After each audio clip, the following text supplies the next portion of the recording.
Сәлем достар! Біз күнделікті өмірімізде түрлі гаджеттер мен техника жетістіктерін пайдаланамыз. Смартфондар, планшеттер, компьютерлер және де басқа құрылғылар өмірімізді жеңілдетеді. Bir сөзбен айтқанда, сан түрлі техника жетістіктері өміріміздегі болып жатқан іс-әрекеттеріміз бен қимылдарымызды тездетеді. Бүгін біз Xiaomi Mi Band 4 гаджетін қарастырамыз.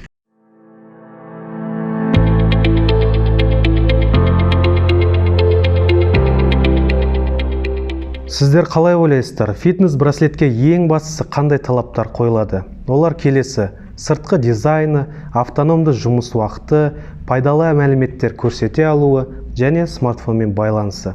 Бірінші кезекте оны сатып алғанда қорабында келесі қосымша заттар жүреді. Микро USB зарядтық құрылғысы, айта кететін жайт, ол адаптерсіз жүреді.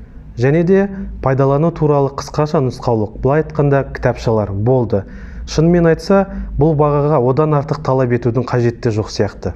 Бірінші, браслетпен жұмыс істеу үшін алдын ала смартфонда Mi Fit қосымшасымен байланыстыруымыз қажет. Бұл жерде ерекшелігі, егер смартфон интерфейсі қазақ тілінде болса, онда браслет автоматты түрде ағылшын тіліне ауысып кетеді. Бұл қалай сонда? Өкінішке орай, Xiaomi Mi Band 4 құрылғысы қазақ тілінде жұмыс істемейді.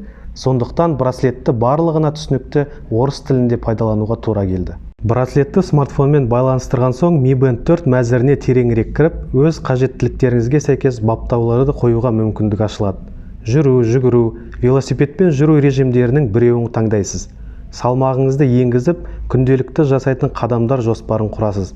Жағылған калорий мөлшерімен жүрек соғу ырғағын тексеруге болады. Жүрек соғу ырғағын браслет астында орналасқан арнайы датчиктер арқылы біліп отырасыз. Және бұл тексеруді қалаған кезде немесе автоматты түрде белгілі бір уақыт сайын тексеруге болады.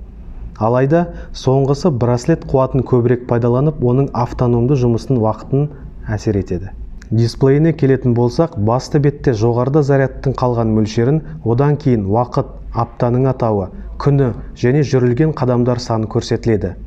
Ал ең астында сенсорлы батырма орналасқан. Қаласаңыз, смартфон арқылы дисплейдің басқа түрлерін таңдауға болады. Бұл жерде әрбір категорияның көңілінен шығатын түрлі түсті дисплей түрлері ұсынылған. Қыздар, ұлдар, ересек адамдар өздері қалаған табады. Xiaomi Mi Band 4-тің ерекшелігі осында. Алдыңғы нұсқасына қарағанда түрлі түсті дисплейі бар. Аталған дисплей мөлшері 0,95 дюйм, 240-120 пиксельді құрайды. Шыңдалған шыныдан AMOLED технологиясы пайдаланылып жасалған. Яғни кездейсоқ сырылу қаупі туындамайды. Дисплейде свайп жасау арқылы мәртебе, тамырдың ырғағы, жаттығулар, ауа райы, хабарландырулар және қосымша мәзір, оның ішінде мазаламау, қоңыраулар, музыка, секунд өлшеуіш, таймер, смартфонды іздеу, дыбыссыз режим, дисплей және баптау. Ал енді жекелеп қарастырайық. Мәртебе статусты бассаң, жүрген қадам саны, неше километр қашықтық жүргеніңді және қанша калорий жаққан туралы ақпарат аласыз. Пульсометр. Тамыр ырғағын қажет кезде немесе автоматты түрде әрбір 1, 5, 10, 30 минут сайын анықтауға болады. Жаттығуға келсек, далада жүгіру, құрылғыда жүгіру, велосипедпен жүру, жаяу жүру, басқа да жаттығулар, сонымен қатар бассейнде жүзу функциясы қарастырылған. Ауа райына келсек, бүгінгі күн және алдағы 4 күнге болжам көрсетіледі. Хабарландырулар сіздің смартфоныңызда кез келген уақытта браслет дисплейінде көрінеді. Аталған функцияларды смартфондағы Mi Fit қосымшасы арқылы қосып, не өшіруге болады.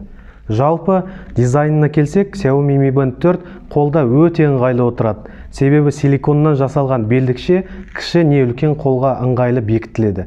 Ең бастысы, өзіңізге керек, яғни білекті қыспайтын немесе бос болмайтын көлемде тағуға болады. Нарықта белдікшенің түрлі түсті нұсқалары бар. Дүкен, базар немесе интернет дүкендерден тапсырыс беріп алсаңыз болады.